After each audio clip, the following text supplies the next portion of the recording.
The sky was a sickly shade of green, the kind of color that made your stomach churn even before the first drops of acid rain began to fall. The world had changed decades ago, when the atmosphere had been poisoned by years of unchecked pollution. Now, acid rain was a regular occurrence, and those caught outside without protection risked severe burns, blindness, or worse. Ethan pulled his hood tighter over his head, the thick, rubberized material of his raincoat shielding him from the corrosive droplets. He moved quickly through the abandoned streets of the city, his boots splashing through puddles that sizzled and hissed. The air smelled metallic, like burning wires, and the constant patter of rain on his hood was a grim reminder of the danger he was in. He shouldn't have been out here. No one in their right mind would brave the acid rain unless they had no other choice. But Ethan had heard the scream, a desperate, piercing cry that had cut through the storm like a knife. He couldn't ignore it. As he rounded the corner of a crumbling building, he saw her, a woman crouched in the shadow of an overturned car. Her arms wrapped around herself as the rain fell around her. She wasn't wearing any protective gear, just a thin jacket that was already smoking and dissolving in places. Her face was turned away, but he could see the tension in her shoulders, the way she flinched with every drop that hit her skin. "Hey!"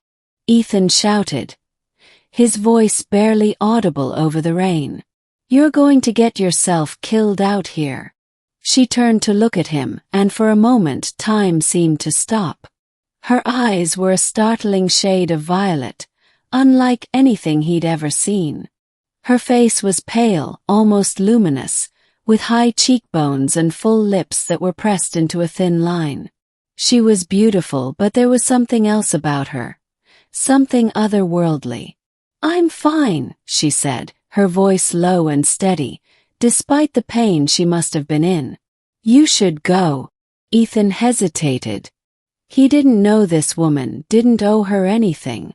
But something about her, the way she held herself, the way she looked at him, made it impossible for him to walk away. "Like hell," he muttered, shrugging off his raincoat. He moved toward her, holding the coat out like a shield. "Come on. We need to get you out of here." She stared at him, her violet eyes narrowing. "Why are you helping me?" "Because you'll die if I don't," he said simply. "Now, are you coming or not?" For a moment she didn't move. Then slowly she reached out and took his hand.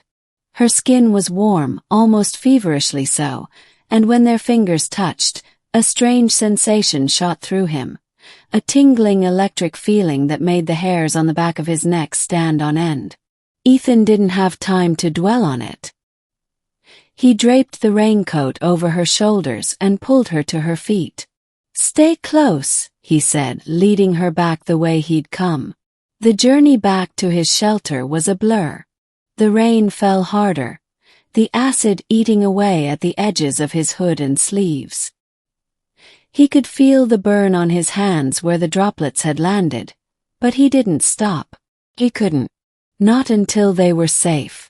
When they finally reached the door to his underground shelter, Ethan punched in the code with shaking fingers and pulled her inside. The heavy metal door slammed shut behind them, cutting off the sound of the rain. For a moment they just stood there, dripping and breathing heavily. Then Ethan turned to look at her. "What's your name?" he asked.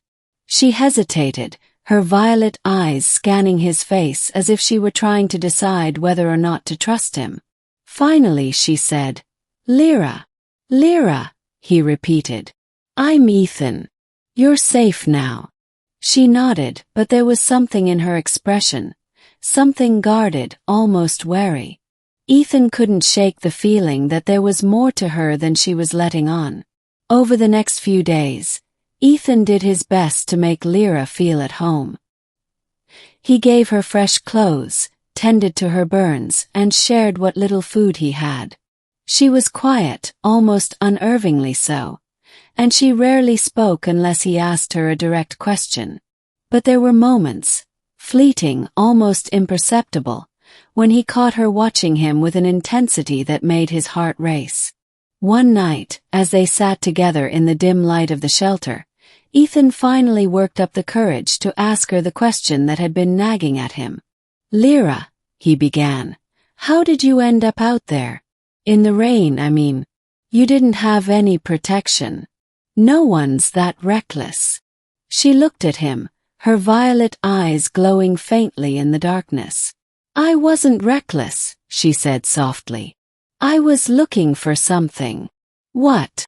She hesitated, then reached into the pocket of her jacket and pulled out a small metallic object. It was a pendant shaped like a teardrop, with intricate patterns etched into its surface. It shimmered in the light, as if it were alive. "This," she said, holding it out to him. "It's a key." Ethan frowned. "A key to what?" "To my home," she said.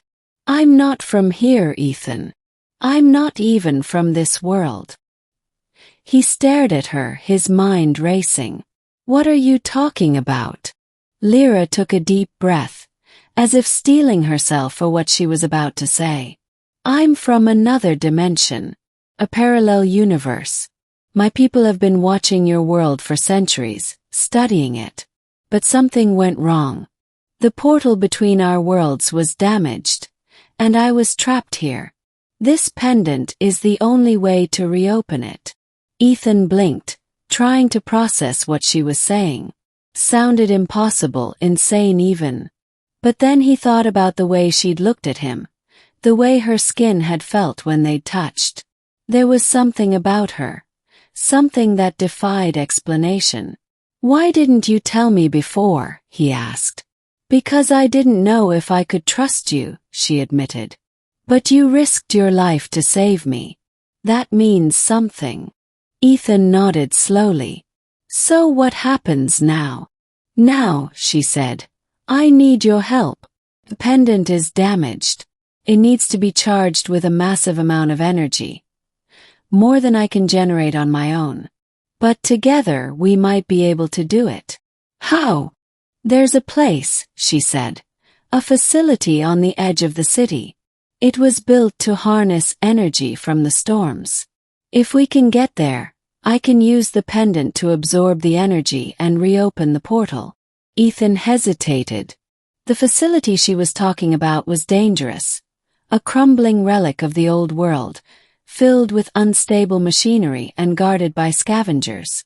But the look in Lira's eyes, the hope, the determination, made it impossible for him to say no. "All right," he said. "Let's do it." The journey to the facility was even more treacherous than Ethan had anticipated. The acid rain had turned the streets into rivers of corrosive sludge, and the air was thick with toxic fumes. But Lira moved with a confidence that belied her delicate appearance, her violet eyes scanning the horizon as if she could see things he couldn't.